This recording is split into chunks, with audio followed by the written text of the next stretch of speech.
উত্তরের জেলা কুড়িগ্রামে বন্যা পরিস্থিতির অবনতি হয়েছে। তিস্তা, ধরলা ও দুধকুমার সহ ১৬টি নদ নদীর পানি বাড়ছে। এতে ৯ উপজেলার ১২,০০০-এর বেশি পয় নিষ্কাশন ব্যবস্থা পুরোপুরি ভেঙে পড়েছে।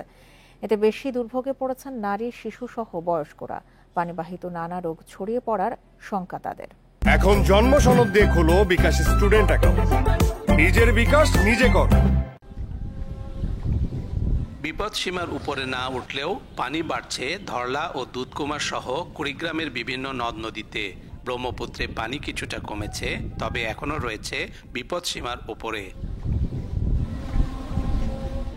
কুড়িগ্রামে ব্রহ্মপুত্র ও তিস্তা অববাহিকায় ৯ উপজেলার ৭৩টি ইউনিয়নের মধ্যে ৪৪টি আংশিক কিংবা সম্পূর্ণ ডুবে আছে।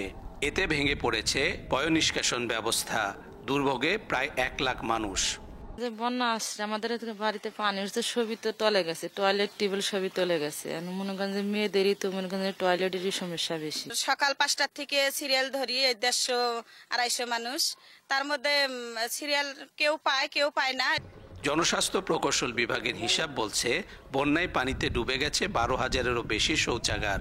টেম্পোরারি বেসিস ল্যাট্রিন নির্মাণ সহ হাইজিন কিটস দেওয়া বা তাদেরকে পানির জার ব্যবহার করা বা অন্যান্য যে বিষয়গুলো আছে সেগুলোর উপর জনস্বাস্থ্য প্রকৌশল অধিদপ্তর সহ এনজিওদেরও সেখানে একটি সহায়তা আছে, অ্যাওয়ারনেস ক্রিয়েশনের বিষয় আছে। সবগুলো মিলে সমন্বিতভাবে জেলা প্রশাসন এই স্যানিটেশন ব্যবস্থার উপর জোর দিয়েছে।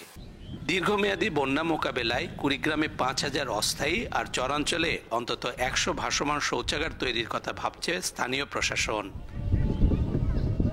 Hasibur Rahman, independent news, Kurigram.